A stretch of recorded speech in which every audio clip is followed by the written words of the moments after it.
네, 여러분 안녕하십니까? 참 1년을 숨가쁘게 달려왔네요. 이제 화요일, 금요일, 안식일 한 번씩만 남아 있는데 우리 이성은 전도사님이 그 얘기를 안 했으면 전 그 사실을 잊을 뻔했어요. 다음 주 화요일이 내년이라는 사실을 잊을 뻔했습니다. 그렇게 바쁘게 올 한 해를 달려온 것 같습니다.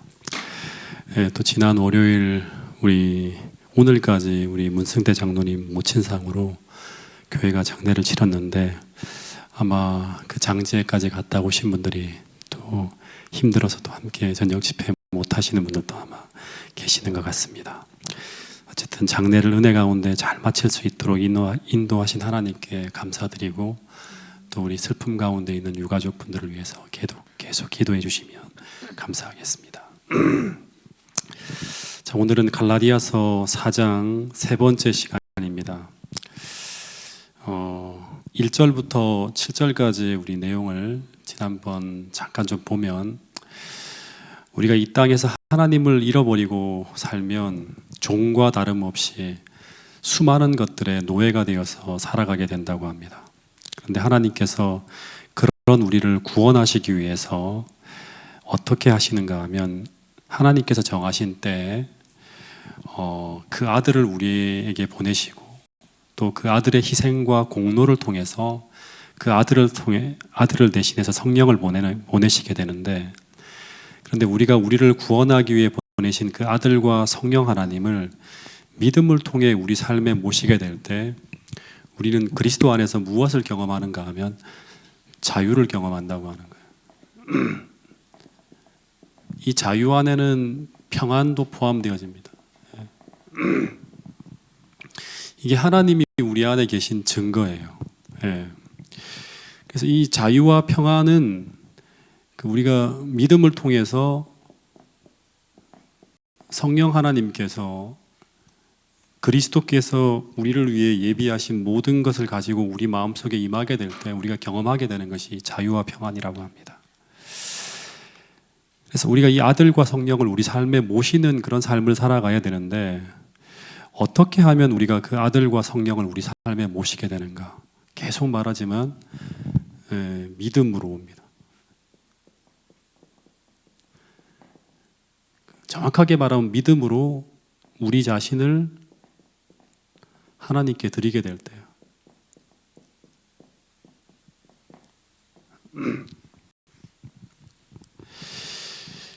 그래서 우리가 믿음으로 우리 자신을 하나님께 드리게 되면 하나님은 그리스도를 우리 마음에 보내주셔서 구체적으로 말하면 얽매였던 모든 죄, 염려, 두려움, 심지어 율법 아래에 신음하는 우리를 온전히 해방시켜 주신다고 이야기하는 거예요. 그 해방을 통해서 자유와 평안을 경험하게 되는 거죠. 그래서 이 자유를 주신다고 하는 것을 조금 더 정확하게 말하면 이 갈라디아서 5장까지 가면 이 자유를 누릴 수 있는 뭐를 주신다? 이 성령의 열매인 품성을 주신다고 하는 거예요. 그 성령의 열매를 통해서 그리스도의 품성을 주신다고 하는 거예요. 주님께서 이 세상에 살아가실 때 그분이 그 품성을 통해서 어떤 역경과 어려움 속에서도 얽매이지 않고 하나님을 향해서 자유로운 삶을 사시고 그리스도 안에 하나님 안에서의 평안을 경험했던 것처럼 동일하게 우리에게 그런 성품을 주신다고 하는 거예요. 근데 조금 더 복습을 하면 너무 갈라디아서를 띄엄띄엄 해서 다 잊어버렸을지 모르겠어요. 여기엔 조건이 있다고 말씀을 드렸습니다. 그 조건이라고 하는 게 뭐냐 그러면 갈라디아서 2장 16절에서 말하는 사람이 의롭게 되는 것은 우리의 힘과 노력으로 안 된다는 것, 바로 우리 스스로의 무능을 먼저 인정하라고 하는 거예요. 이게 이제 믿음의 첫 번째 시작이에요. 즉 우리 스스로는 우리를 사로잡고 있는 모든 죄와 염려와 두려움에서 스스로의 힘으로는 헤어나올 수 없다고 하는 것을 인정하는 거예요. 즉 스스로의 노력으로는 품성의 변화를 이루어낼 수 없다고 하는 걸 인정해야 되는 거예요. 그래서 인정한다고 하는 게 뭐냐 그러면 우리가 죄인이라고 하는 걸 인정하면서 나의 의지를 내 삶의 운전대를 주님께 딱 넘겨드리는 거예요. 그때 하나님은 우리 안에 들어오셔서 그리스도 안에서 누리는 자유와 쉼과 평안과 해방을 경험케 하신다고 하는 것이 바로 이 성경에 약속되어진 복음이라고 하는 거예요. 그런데 갈라디아서 4장 8절부터 9절에 보면 이 사도 바울은 이런 말을 해요. 이 말씀은 같이 한번 읽어보겠습니다. 시작. 그러나 너희가 그때에는 하나님을 알지 못하여 본질상 하나님이 아닌 자에게 종노릇 하였더니 이제는 너희가 하나님을 알 뿐 아니라 더욱이 하나님이 아신 바 되었거늘 어찌하여 다시 약하고 천박한 초등학문으로 돌아가서 다시 그들에게 종노릇 하려 하느냐. 예, 그러니까 지난번에 잠깐 설명했는데 본문을 보면 하나님을 모를 때는 우리가 하나님이 아닌 자들에게 종노릇하는 것이 당연한 것인데 9절에 보면 이제는 하나님을 알고 그 안에 살고 있는데 복음의 축복을 맛보았다고 하는데 그리스도 안에서 자유를 누려보았다고 하는데 근데 이제는 그렇게 살지 않고 있다고 하는 거예요.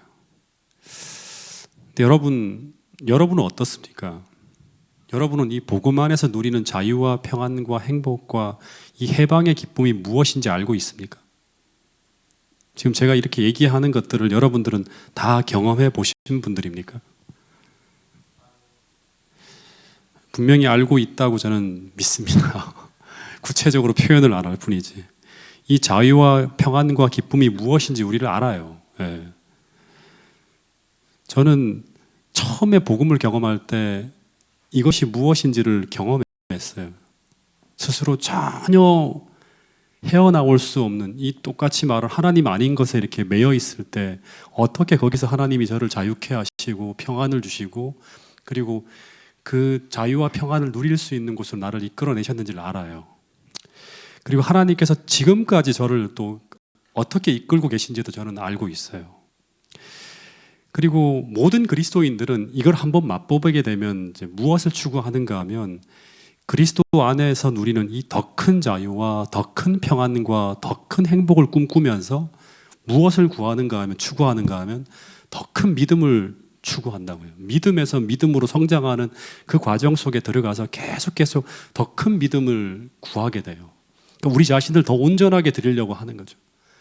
그러면서 하나님께서 성령을 통해서 우리에게 만들어주시는 더 온전한 품성, 죄에 매이지 않고 그 다음에 여러 가지 어떤 그런 우리의 연약한 것들에 매이지 않는 그러한 하나님이 우리에게 주시는 그 품성, 예수 그리스도의 품성을 계속 닮아가려고 하는 사람들이 이것을 경험한 사람들이에요. 근데 갈라디아서 이제 이 9절에 보면 우리 모두는 이 함정에 빠지지 않도록 주의해야 된다고 하는 거예요. 그 함정이라고 하는 것이 무엇인가 하면 우리가 자유와 평안을 경험하고 믿음 안에서 우리가 살아가고 있다고 한다 하더라도 자칫하면 어디로 갈 수 있는가 하면 이 약하고 천박한 초등학문으로 돌아갈 수 있다고 하는 거예요. 다시 말하면 복음이 아닌 다른 복음, 거짓 복음으로 빠져들어갈 수 있다고 하는 거예요. 이 약하고 천박한 초등학문이라고 하는 것은 무엇인가 하면 당시 갈라디아 교인들로 하여금 어떻게 하는 거다? 그리스도를 떠나서 행위신앙으로 흐르게 하는 모든 것이에요. 또 반복적으로 말하지만 율법주의, 형식주의, 의식주의로 우리를 흐르게 만드는 모든 거짓 복음이라고 하는 거예요. 그래서 오늘 우리가 이런 이상한 신앙으로 빠져버리면 우리는 이전에 누렸던 그 자유를 다시금 잊어버리고 다시금 이전에 매였던 그러한 어떤 상태로 돌아가게 된다고 하는 거예요. 근데 왜 우리가 이 행위신앙으로 흘러가게 되는가? 왜 우리가 믿음으로 살지 못하고 행위신앙으로 흘러가는가 하면 이것은 서두에도 말씀드린 것처럼 우리가 아직도 스스로 뭔가를 할 수 있다고 하는 기대를 포기하지 못했기 때문이라고 하는 거예요. 여러분, 그러면 절대 우리는 하나님 앞에 온전히 우리 자신을 굴복시킬 수가 없어요. 그러면 끊임없이 우리는 이 약하고 천박한 초등학문으로 흘러가게 된다고 하는 거예요. 그러면 어떤 일이 벌어지는가? 복음에서 약속한 그 자유와 평안과 변화와 성숙이 우리 삶 속에 절대 일어나지 않는다고 하는 거예요. 여러분, 기억하시기 바랍니다. 재림교회의 많은 문제들이 이 갈라디아서에서 이야기하는 이 함정에 대부분 다 빠져 있어요. 예. 우리는 우리 상태가 어떤 상태인지에 대해서 정확하게 하나님께서 보여주시는 그대로 보지 못하고 있어요. 그러다 보니까 우리는 어떻게 하는가 하면 그리스도가 없는 그러한 신앙, 다시 말하면 자유와 평안과 변화와 성숙이 경험되어지지 않는 그러한 신앙을 살아가면서도 우리는 마치 복음 안에 있는 것처럼 믿음으로 살아가는 것처럼 착각할 수 있다고 하는 거예요. 그래서 이대로 살아가는 것이 마치 신앙인 것처럼 아예 그걸 인정하고 살아가는 어떤 그런 함정 속에 빠질 수도 있다고 하는 거예요. 여러분, 사도 바울은 분명히 말하기를 오늘 우리가 참된 복음을 통해서 믿음으로 우리 자신을 온전히 하나님께 드리면 그 결과가 바로 뭔가 하면 성령께서 우리 자신을 우리 안에 내재하셔서 우리에게 그리스도께서 경험하신 그 자유와 평안을 반드시 주신다고 약속했어요. 이것을 경험하는 것이 바로 뭔가 하면 우리가 믿음으로 살아가는 사람들의 삶의 하나의 결과라고 하는 거예요. 증상이라고 하는 거예요. 여러분, 그러나 우리가 거짓 복음을 우리가 믿고 있다면 그 안에는 그리스도가 없기 때문에 그 길을 걸어가는 모든 사람들은 계속 무력하게 넘어지고 쓰러지면서 늘 천하고 박한 삶을 살아가게 된다고 하는 거예요. 이 천하고 박한 삶이라고 하는 건 뭐냐 그러면 성장과 성숙이 없는 삶을 살아가게 되는 거예요. 그럼에도 불구하고 이 거짓 복음의 특성은 줄 수 없는 것을 줄 수 있다고 믿게 하고 이룰 수 없는 것을 이룰 수 있다고 믿게 하는 것이 바로 거짓 복음의 특성이라고 하는 거예요.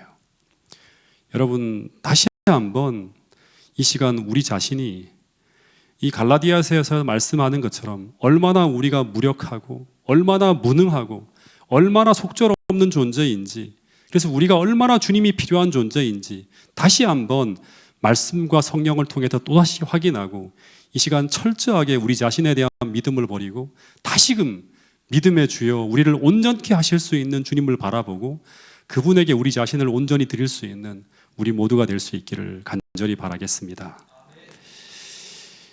여기까지가 지난 시간 공부했던 부분에 대한 복습이고요. 오늘은 이제 12절부터 조금 더 나가보도록 하겠습니다.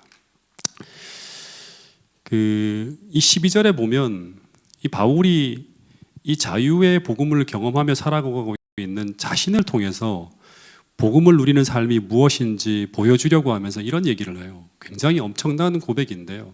같이 한번 읽어보겠습니다. 갈라디아 4장 12절 말씀입니다. 시작. 형제들아 내가 너희와 같이 되었은즉 너희도 나와 같이 되기를 구하노라. 너희가 내게 해롭게 하지 아니하였느니라. 여기 보면 바울이 뭐라고 하는가 하면 내가 너희와 같이 되었은즉 너희도 나와 같이 되기를 구하라고 하는데, 저는 이 말씀을 보면서 이제 오늘 어떤 생각을 했는가 하면 이게 바로 바울이 말하는 그 선교와 양육의 기초 원리라는 어떤 그런 생각을 하게 되었어요. 예. 사도 바울이 말하는 선교와 양육의 핵심은 바로 이 성경 구절에 담겨 있다고 저는 생각을 해요. 예. 여러분, 갈라디아인들은 원래 하나님을 모르는 이방인이었죠. 근데 바울은 이 본문의 말씀을 보게 되면 이 성경의 원리와 원칙에 저촉되지 않는 한 바울은 그들과 하나가 되기 위해서 이들의 관습을 따라서 그들과 비슷한 삶을 살았다고 하는 걸 알 수 있는 대목이 바로 이 부분입니다. 실제로 사도 바울은 고린도전서 9장 20절부터 21절에 보면 자기의 삶이 선교를 위해서 어떻게 살았는지를 구체적으로 이렇게 설명하고 있어요. 이 성경 구절도 한번 읽어볼까요? 유대인들에게는 어떻게 하고 율법 아래 있는 자에게는 어떻게 하고 그리스도의 법 아래 있는 자에게는 어떻게 하고 계속 구체적으로 나는 어떻게 하면서 복음을 전하였다고 설명하고 있어요. 같이 한번 읽어보겠습니다. 시작. 유대인들에게 내가 유대인과 같이 된 것은 유대인들을 얻고자 함이요 율법 아래에 있는 자들에게는 내가 율법 아래에 있지 아니하나 율법 아래에 있는 자 같이 된 것은 율법 아래에 있는 자들을 얻고자 함이요 율법 없는 자에게는 내가 하나님께는 율법 없는 자가 아니요 도리어 그리스도의 율법 아래에 있는 자이나 율법 없는 자와 같이 된 것은 율법 없는 자들을 얻고자 함이라. 약한 자들에게 내가 약한 자와 같이 된 것은 약한 자들을 얻고자 하며 내가 여러 사람에게 여러 모습이 된 것은 아무쪼록 몇 사람이라도 구원하고자 함이니. 예, 사도 바울이 갈라디아 교인들에게도 내가 너희와 같이 되었은즉 하는 말을 하잖아요. 그러니까 여기도 보면 유대인들에게는 유대인과 같이 살고 율법 아래에 있는 자들에게는 율법 아래에 있진 아니지만 율법 아래에 있는 자와 같이 됐다는 이런 말을 계속 반복해요. 바울이 이렇게 살아갔던 이유는 바로 뭔가 하면 그 마지막 구절에 보면 그들을 구원코자 함이라고 하는 그런 말을 해요. 그래서 바울이 말하는 전도는 뭔가 하면 이방인들을 우리와 같이 되게 하는 것이 바로 뭔가 하면 전도예요. 이방인들로 하여금 나와 같은 삶을 살게 하는 거예요. 나와 같이 되게 하는 거예요. 그들을 우리와 같이 되게 하는 게 바로 뭔가 하면 이 사도 바울이 말하는 전도예요. 그래서 그들을 우리와 같이 되게 하기 위해서 먼저 어떻게 해야 된다? 내가 그들과 같은 삶을 먼저 살아야 된다고 하는 거예요. 다시 말하면 모든 그리스도인들은, 선교적인 그리스도인은 그리스도인으로서의 원칙을 넘어서지 않는 범위에서 우리는 영혼을 구원하려고 하는 대상에게 더 밀접하게 다가가서 그들과 하나가 되어야 된다고 하는 거예요. 그 다가간다고 하는 이 의미가 어떤 말인가 하면 그들과 같이 된다고 하는 의미를 사도 바울은 조금 더 구체적으로 고린도전서 10장 33절에서 이런 말을 했어요. 이 말씀을 보면 조금 더 구체적으로 사도 바울이 어떻게 어떤 목적으로 그들에게 다가갔는지를 보여주는 말씀인데요. 여기 보면 나와 같이 모든 일에 모든 사람을 기쁘게 하여 나의 유익을 구치 아니하고 많은 사람의 유익을 구하여 저희로 어떻게 하게 하라? 구원을 얻게 하라고 하는 그런 말이 나와요.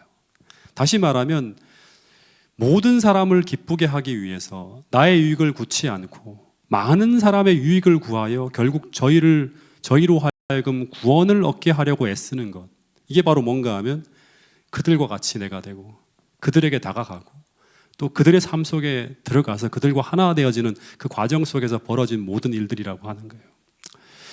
여러분, 이것이 바로 전도의 기본 원리라고 하는 거예요. 어쨌든 바울은 내가 너희 중에 하나가 되었던 것처럼 이제 나와 같이 되라고 하는 그런 요구를 하는데, 제가 이제 이 말씀을 하나 보면서 또 어떤 생각을 하는가 하면, 전도라고 하는 게 지금 저처럼 이렇게 설교를 하고 성경을 가르쳐 주는 정도가 아니라, 전도는, 사도 바울이 말하는 전도는 복음을 경험하고 있는 나의 삶을 보여주면서 나와 같이 되라고 이렇게 이제 이야기하는 거예요. 요구하는 거예요. 이게 바로 사도 바울이 말하는 전도예요. 근데 사도 바울이 이런 말을 한 번, 두 번 한 게 아니라 되게 많이 했어요. 여기 고린도전서 11장 1절 또 4장 6절에도 이런 말이 나오는데 한번 읽어볼까요? 이 두 구절을 다 시작. 내가 그리스도를 본받는 자 된 것 같이 너희는 나를 본받는 자 되라. 그러므로 내가 너희에게 권하노니 너희는 나를 본받는 자 되라. 내가 그리스도를 본받는 자가 된 것 같이 너희는 나를 본받는 자가 되라. 이게 선교, 양육 다 이게 뭐냐 그러면 내가 주님을 본받는 것처럼 내가 이렇게 살아가고 있지 않니? 나를 본받으면 주님을 본받는 그런 삶을 살 수 있어 하는 거예요. 내가 너희에게 권하노니 똑같이 너희는 나를 본받는 자가 되라고 하는 거예요. 근데 이 말이 듣기에 따라서는 상당히 건방지거나 교만해 보이기도 해요.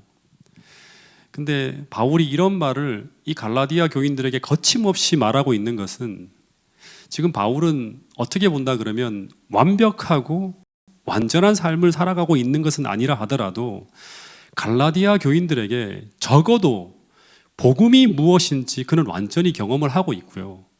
그리고 그 경험한 자유의 복음의 어떤 자유를 경험하는 그런 복음의 삶을 지금 매 삶의 현장에서 살아가고 있는 삶을 살아가고 있다고 하는 거예요. 그러니까 내가 살아가고 있는 모든 삶이 바로 뭔가 하면 너희들이 보지.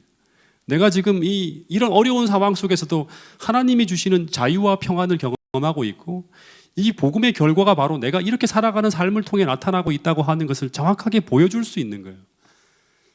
나를 본받으면 어떻게 복음을 경험할 수 있는지를 다 설명할 수 있다고 하는 거예요. 그래서 지금 매 삶의 현장에서 보여주는 삶을 살아가고 있었다고 하는 것을 이야기하고 있는데, 이 이야기는 바로 뭔가 하면 너희가 지금 성경에서 말하는 그 자유와 평안을 경험하고 싶으면 나처럼 살아. 나는 지금 그 경험을 이렇게 향유하고 있어 말하고 있는 거예요. 예. 이게 바로 뭐냐 그러면 사도 바울이 보여주는 선교와 양육의 기본 원리라고 하는 것입니다. 그래서 어떻게 보면 오늘 우리가 완벽한 삶을 살아갈 수는 없을지라도 복음을 전하고 가르치는 모든 믿음의 선배들은 다 복음을 경험하고 체험하고 그렇게 복음대로 살아가면서 사람들에게 나를 본받는 자라가 되라고, 말로는 이렇게 감히 말할 수 없을지라도 사람들에게 복음의 삶이 무엇인지를 보여줄 수 있고 나를 따라오라고 말할 수 있는 사람이 되어야 함을 이 말씀을 통해서 다시 한번 이제 우리가 생각하게 되는 그러한 내용이라는 생각이 듭니다. 실제 예수님은 이런 원리로 복음을 전하셨고요. 12 제자들이 또 그렇게 복음을 전했고, 사도행전에 나오는 교회 모든 성도들은 그렇게 복음을 전했어요. 어떻게 보면 성경책이나 이런 것들이 뭐 교재나 이런 게 없었잖아요. 예. 그래서 특별히 2023년 제가 한번 소망해 보기는요, 목회부를 비롯해서 내년에 교회의 모든 직임을 맡은 모든 교회 재직들과 목장 리더들과 또 모든 성도들이 오늘 바울이 던지는 이 말씀이 오늘 우리에게 도전이 될 수 있게 되기를 간절히 바라겠습니다. 예. 다시 말하면 성교와 양육이 실제로 모든 리더들이, 앞서가는 선배들이 비록 불완전하다 할지라도 계속적으로 성령 안에서 경험되어지는 자유와 평안을 경험하며 나를 통해서, 내가 살아가는 이 모습을 통해서 그들에게 복음을 말해 줄 수 있는 사람, 그런 사람들이 태능교회 모든 성도들이 될 수 있기를 간절히 바라겠습니다. 13절부터 보면 이제 당시 바울이 갈라디아 교인들에게 복음을 전할 때 상황을 회고하는 이야기가 나오는데요. 바울이 먼저 이 갈라디아 교인들을 얼마나 사랑했는지를 좀 알 수 있고요. 또 그 사랑에 반응해서 갈라디아 교인들이 사도 바울을 얼마나 사랑했는지를 이제 과거를 추구하면서 좀 이야기하는 대목이 나옵니다. 이 13절부터 15절에 있는 말씀 중에 먼저 13절을 보면 이제 이런 말을 해요. 내가 처음에 육체의 약함으로 너희에게 복음을 전한 것을 너희가 아는 바라라는 말을 해요. 그러니까 이 말은 어떤 말인가 하면, 처음에 이제 바울이 갈라디아 교인들에게 복음을 전할 때 육체의 약함으로 전했다. 이 육체의 약함이라는 게 무슨 뜻일까요? 육체의 약함으로 복음을 전했다.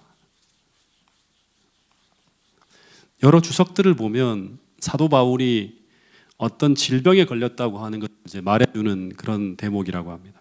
예. 병에 걸렸는데 그 여러 주석을 보니까 복음을 전하다가 이 사도 바울이 질병에 걸렸는데, 근데 구체적으로 어떤 질병인지 모르지만 이제 뒷문맥을 보면 굉장히 보기에 흉한 증상들을 수반하면서 외관이 흉하게 망가질 정도로 몸이 아주 안 좋은 그런 상태로 이제 갈라디아 교인들에게 복음을 전했다고 합니다. 근데 14절에 보면 이 사도 바울이 이런 어떤 상태였는데 이 갈라디아 교인들이 이제 어떻게 이 사도 바울을 대하는가 하면, 바울을 업신여기지도 아니하고 버리지도 아니하고 오직 나를 하나님의 천사와 같이 그리스도 예수와 같이 영접하였다, 이제 이런 말을 해요. 예. 이 14절을 다르게 번역한 역본을 좀 보니까 어떤 표현을 하는가 하면, 이제 직역을 하면, 너희는 나의 불쌍한 육체 상태에 대해서 멸시나 혐오를 보이고 싶은 모든 유혹에서 너희가 저항했다, 뭐 이렇게 이제 표현을 합니다. 그러니까 바울이 아주 큰 중병에 걸려서 완전히 얼굴이나 모습이 다 혐오스러운 모습을 하고 막 그렇게 망가진 상태에서 그래도 복음을 전하는데, 이 갈라디아 사람들이 이 낯선 사도 바울을 어떻게 대했다? 천사를 대하는 것처럼, 하나님이 보내준 천사를 대하는 것처럼, 심지어는 예수님을 대하는 것처럼 그렇게 대했다고 하는 겁니다. 그러니까 이것은 정말 엄청난 표현이죠. 그 다음의 내용을 보면 이 사도 바울이 이 후유증으로 말미암아 이제 어떤 일이 벌어지는가 하면, 이제 눈에 이제 어떻게 보면 이제 안질 같은 것을 이제 또 앓게 됩니다. 그러니까 이 병의 후유증으로 알면 심한 안질이 걸렸던 모양이에요. 그래서 눈물을 질질 흘리면서 갈라디아 교인들을 만날 때마다 눈의 불편함을 계속 이렇게 보여줬을 거예요. 근데 이 갈라디아 교인들이 이런 바울의 고통을 매우 안쓰럽게 여겨서 심지어는 무엇까지 하려고 했다? 이 15절에 보면 그들의 눈이라도 빼어주려 했다고 하는 그런 표현이 있습니다. 그러니까 이것은 이 갈라디아 교인들이 이 사도 바울을 향한 최고의 사랑을 표현하는 그런 표현입니다. 근데 이 낯선 사람에 대한 이 사랑이 어떻게 생겨났을까요? 그냥 동정적인 사랑이 아니죠. 이런 헌신적인 사랑은 그냥 온 게 아니라고 하는 것입니다. 우리가 12절에도 이제 봤지만 사도 바울이 그런 힘든 몸으로 이곳에 왔지만 사도 바울은 먼저 복음을 위해서 그런 고통 중에라도 예수님의 마음과 그런 심정을 가지고 그들의 유익을 위해서 성령에 이끌려 기도하며 봉사하며 수고와 헌신과 사랑이 그들에게 계속 먼저 전달되어졌기 때문에 이런 사랑의 반응이 나타났다고 하는 거죠. 그래서 또다시 생각하지만 이 전도라고 하는 것은, 선교라고 하는 것은 사도 바울을 통해 보면 어떻게 하는가 하면 전도는 먼저 그들을 마음을 다해서 사랑하며 하나가 되어진 후에 그 후에 이 쏟아지는 천상의 사랑에 그 상대방이 감동되어졌을 때 그때 비로소 그들을 향해서 뭐라고 하는 것이다? 나처럼 살라고 하는 거예요. 예. 나처럼 살아봐라. 내가 경험하는 이 기쁨과 이 행복에 너도 동참하기를 원한다고 호소하는 것이 바로 뭔가 하면 이 전도라고 하는 거예요. 예. 또다시 말하지만 전도는 나를 본받는 자라가 되라고 하면서 그들을 어디로 초청하는 것이다? 예. 예수님께로 초청하는 거예요. 예.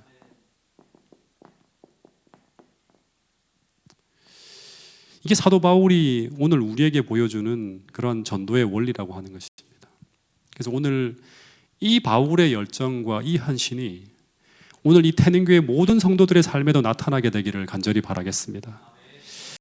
지난주부터 계속 제가 매일매일 꿈꾸는 것이 있는데 그게 뭔가 하면 말씀으로 교회가 충만해지고 성령으로 충만해지고 기도로 충만해져서 결국 그 결과가 무엇으로 나타나는가 하면 선교적으로 영혼에 대한 열정적 사랑으로 충만해지는 그러한 어떤 태능교회로 변화되어지는 이런 하나의 운동이 무브먼트가 내년에 꼭 태능교회에 나타나게 될 수 있기를 간절히 바라겠습니다. 모든 성도 한 사람 한 사람뿐 아니라 모든 목장들이 선교적으로 이렇게 움직이는 그런 운동이 나타나서 교회 전체가 초기 교회의 어떤 성도들의 정신이 불타오르는 그런 교회로 변화되어져서 사도 바울처럼 모든 성도들이 내가 경험하는 이 행복, 내가 경험하는 이 평안, 주님이 주시는 이 평안을 너도 나처럼 경험해봐라 하면서 그들 모두를 예수님께로 이끌 수 있는 그런 성도들이 태능교회 모든 성도들이 될 수 있기를 간절히 바라겠습니다. 지금 몇 분인가요? 시간이? 저기 7시, 여기 있구나. 7시 50분으로 적혀 있어갖고 네, 조금만 더 할게요. 네. 이제 16절부터 20절까지의 말씀을 보면 이제 사도 바울이 막 복음을 전하면서 갈라디아 교인들이 이제 막 헌신이 일어나고 그다음에 주님을 향한 열심이 막 이렇게 이제 불타올랐는데 17절부터 20절까지의 말씀을 보면 이런 복음을 통한 헌신과 열심의 방향이 갈라디아 교인들의 이 방향이 바뀌어졌다고 하는 거예요. 여러분 거짓 복음도 교회와 사람들에게 열정과 열심을 불러일으킬 수 있을까요? 네. 최근에 하나님의 교회라든가 뭐 신천지나 이런 곳도 이 다른 복음 거짓 복음이라고 할 수 있겠죠. 이런 다른 복음 거짓 복음을 전하는 교사들의 이 거짓 복음들을 통해서도 막 교회가 들썩이고 막 그 열심히 일어나고 할 수가 있어요. 그래서 제가 한번 또 생각해 보는 게 오늘 마지막으로 하나 더 여러분들과 함께 나누고 싶은 게 뭐냐 그러면 이 열심에 대한 거예요.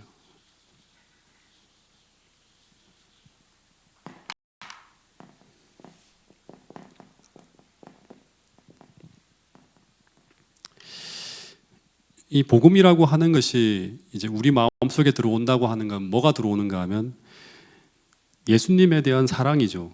그리스도에 대한 사랑이 이제 이 우리가 복음을 접하게 되면 그리스도에 대한 사랑이 성령을 통해서 우리의 마음속에 막 들어올 때 우리 안에는 이 열심이 일어나게 됩니다.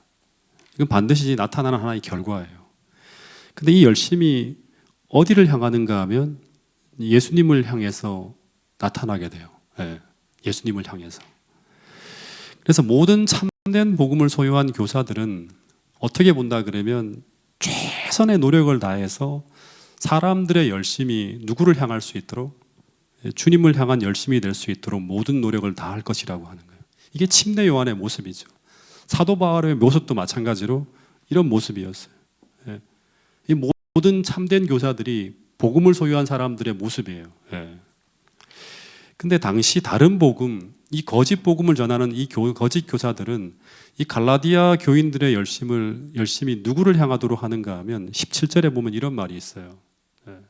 17절에 보면 여기 보면 그들이 너희에게 대하여 열심 내는 것은 좋은 뜻이 아니요 오직 너희를 이간시켜 너희로 그들에게 대하여 열심을 내게 하려 함이라는 말이 있죠.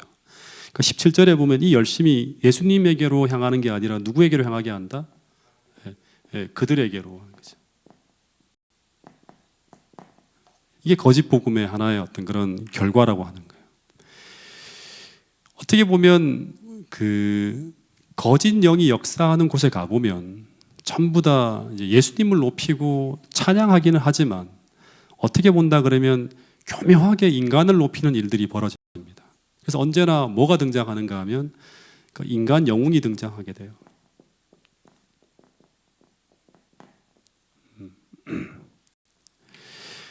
사람 영웅이 등장하면 동시에 벌어지는 일이 뭘까요? 사람이 이렇게 뭔가 이렇게 영웅으로 등장하게 되면 동시에 벌어지는 일이 뭐죠?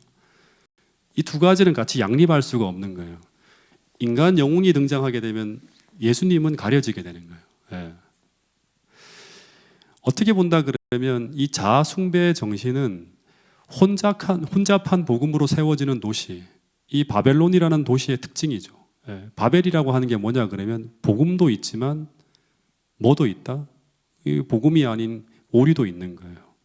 그래서 이 혼잡한 도시 속에 언제나 등장하는 게 뭔가 하면 니무롯이라든가 느부갓네살이나 전부 인간 영웅이 등장하고 인간 영웅을 숭배하고 찬양하는 일들이 벌어진다고 하는 것입니다. 그래서 그리스도인은 절대 인간 교사를 사랑하기는 하지만요 불완전한 인간을 찬양하지는 않습니다. 예. 왜냐하면 인간을 찬양하고 숭배하게 되면 우리는 진리의 말씀 앞에 복종하는 것이 아니라 인간 영웅 앞에 복종하고 통제받게 되는 일들이 시작되어지기 때문이라고 하는 것입니다. 그래서 바울은 이 갈라디아 교인들이 하나님과의 바른 관계에 놓여졌을 때 이 갈라디아 교인들이 바울을 위해 심지어 뭐라도 빼주려고 했다? 눈까지라도 빼주려고 할 만큼 바울에 대한 헌신적인 사랑이 굉장히 컸어요. 그러나 바울은 그 받은 사랑을 어떻게든지 최선을 다해서 자신에게로 이끌도록 한 것이 아니라 누구에게로 이끌도록 한다? 예수님에게로 이끌도록 했다고 하는 거예요. 예. 정말 이게 중요한 부분이라는 생각이 듭니다. 즉 이 말은 다시 말하면 사도 바울이 히브리서에서 말하는 것처럼 믿음의 주요 온전케 하실 수 있는 이인 그리스도를 바라보게 하기 위해서 그는 최선의 열정과 모든 헌신을 다 바쳤다고 하는 것입니다. 여러분 그래서 신앙에도 신본주의와 인본주의가 있습니다. 예. 교회 안에도 이런 어떤 일들이 벌어져요. 이 차이가 무엇인가 하면 신본주의 신앙과 인본주의 신앙이 다 열심히 있습니다.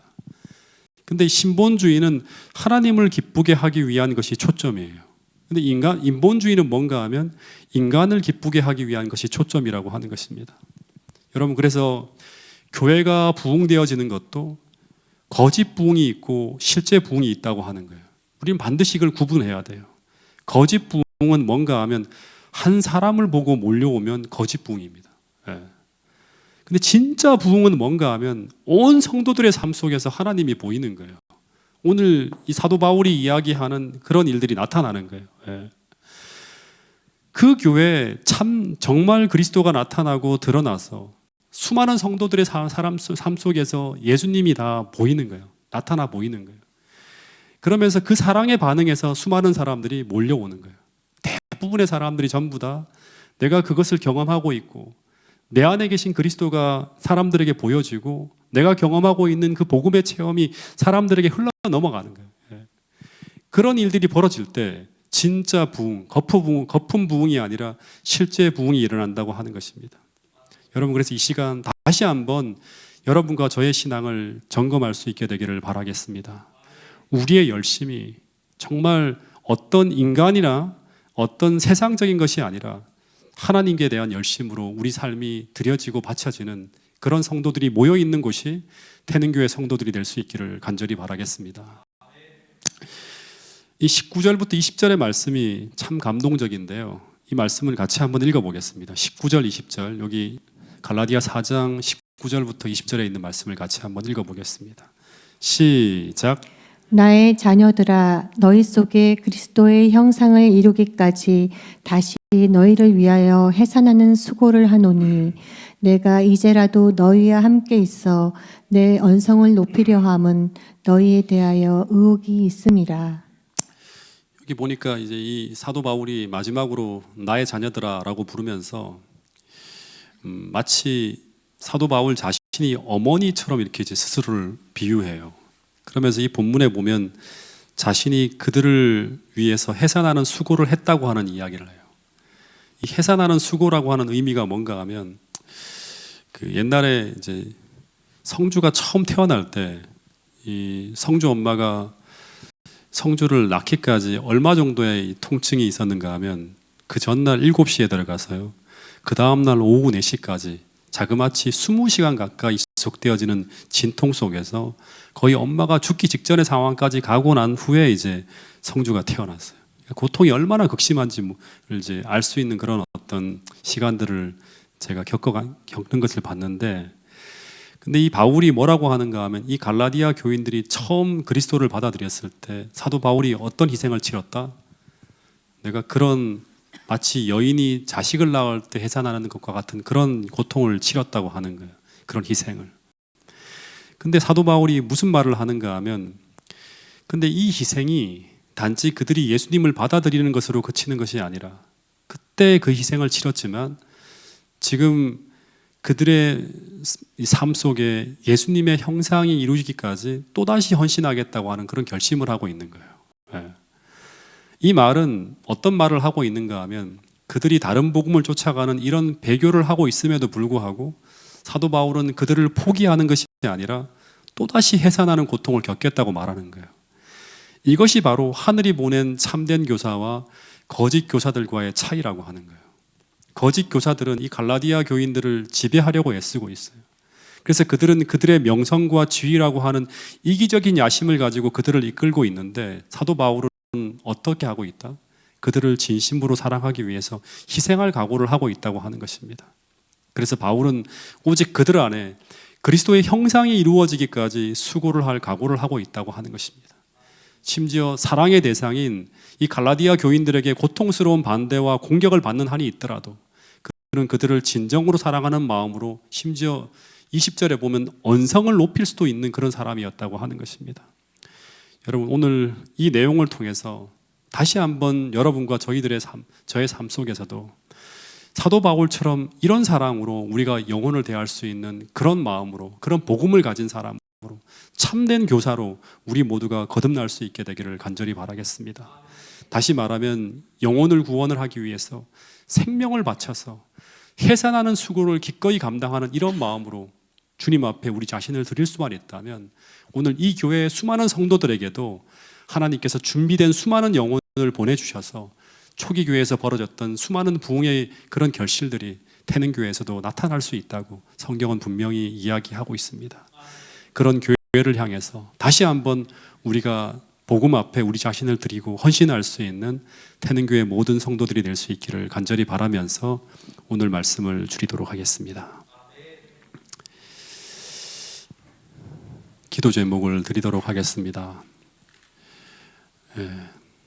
이 교회의 두 번째 캐치프레이즈가 선교적 교회로 변화되어지는 것인데요.